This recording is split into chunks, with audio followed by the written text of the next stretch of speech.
Hello ulit sa inyong lahat. Bale, Kill Switch from EUS5, Dragon Raja. Pag-uusapan natin ngayon ang Gunslinger class. Kung paano siya i-build, yung stats niya, saka sa core. Bale, ang Gunslinger class, isa sa mga pinakamataas mag-DPS sa laro. Isa rin siya sa pinakamalambot. Sobrang lambot. Bale, may 4 na class: Blade Master, Soul Dancer, Assassin, saka itong Gunslinger. Bale, andito tayo sa Tokyo. So, unting introduction lang kung sino ako. Bale, may mga 34 days na ako naglalaro. Mga 1 week, more or less 1 week na delay bago ako naglaro nitong laro nung nagbukas tong server. Tapos, nasa top 3 din ako ng Gunslinger server ranking. Yun. Nasa 137,611 na ang rating ko. So, mag-umpisa na tayo. Introduction sa stats ng Gunslinger. Bale, punta ka dito sa profile mo. Check mo. Dito yung mga stats. Kung may letter M na nakalagay, ibig sabihin yan yung main attribute mo. Bale, sa Gunslinger, physical attack saka smite level. Yung smite level, ibig sabihin yan yung critical rate. Kung gaano kataas yung chance mo na mag-critical sa kalaban. May makikita ka rin dito sa lower right ng exclamation point. Tignan natin yan.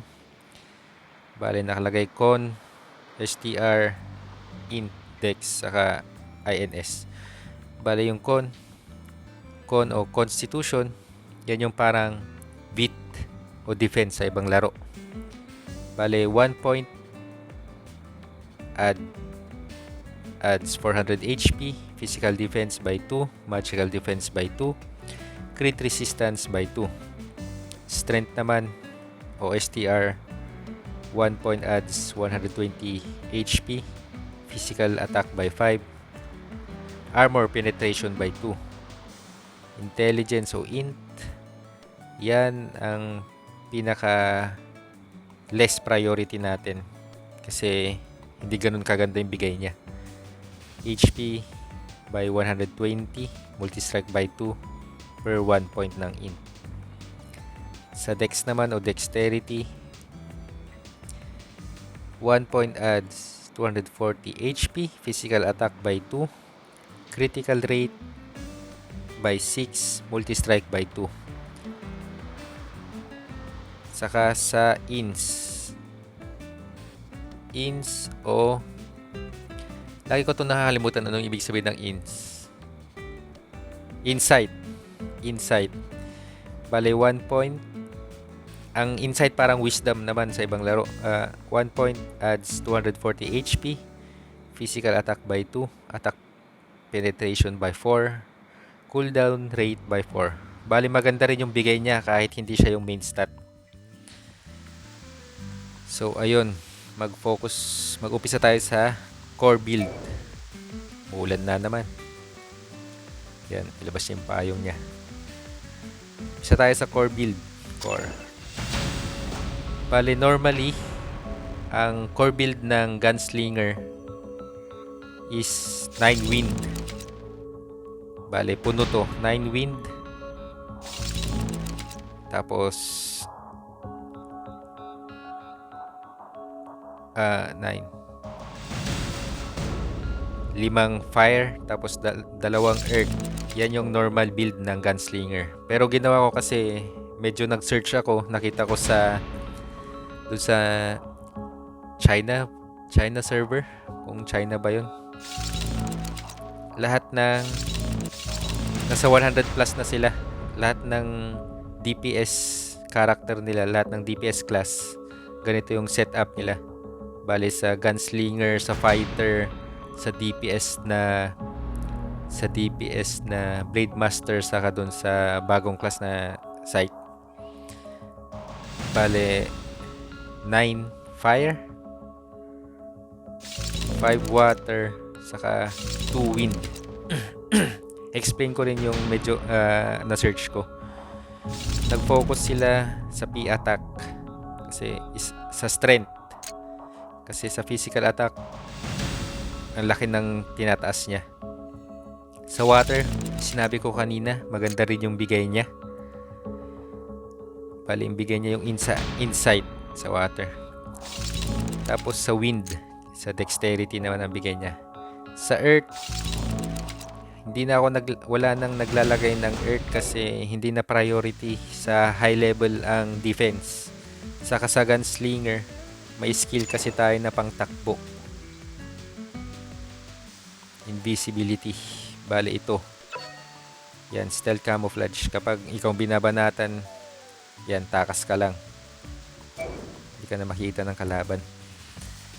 Bale, balik ulit tayo sa stats. Kaya nag-focus. Kaya ginaya ko rin yung build-up nila kasi magandang bigay. Taas ng physical attack na binigay sa akin.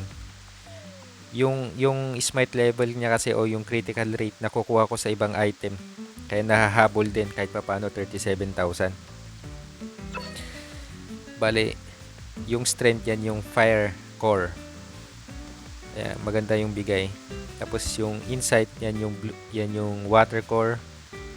Maganda ng bigay.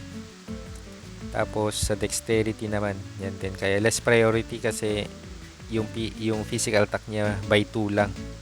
Tapos crit rate, nakafocus siya sa crit rate kasi by 6. Ayun.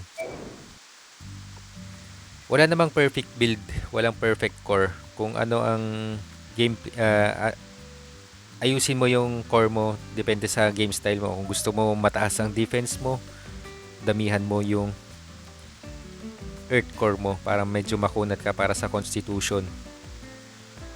Or kung gusto mo naman mataas yung critical rate mo, yun, punuin mo ng dexterity, ng wind core para mataas yung dexterity mo. Ganun. Wala namang perfect build eh. Bale sa armor naman, punta tayo sa mga armor.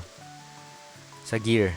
Kasi sa gear, meron ding random attribute. Bale, nag-focus ako sa physical attack, wind attack, dexterity, strength, insight, saka crit rate. Diyan ako nag-focus. Bale, ginawa ko lahat yan. Medyo talagang ginawa kong pure DPS tong character ko. Yan, lahat ng random attribute ng mga gear ko, doon ko nilagay. Ayan, bale medyo maayos na.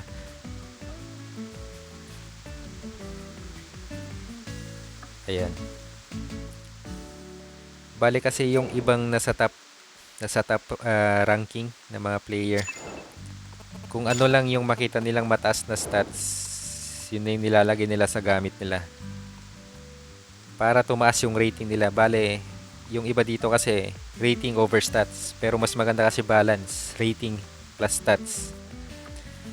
Ito yung number 1, si Resurrection. Ayan o, may wind def siya kasi nakapula na, mataas ang bigay niyan sa rating.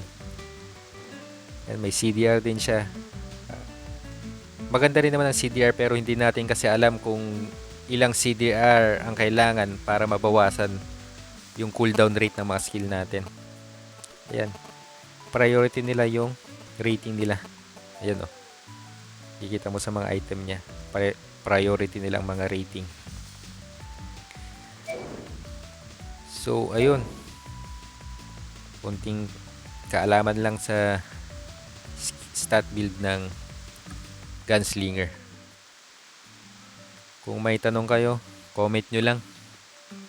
Tapos, pakisupport na rin yung channel. Medyo bago lang ako. Kagagawa ko lang. So, ayun. Salamat sa pakikinig. Please like, share, and subscribe.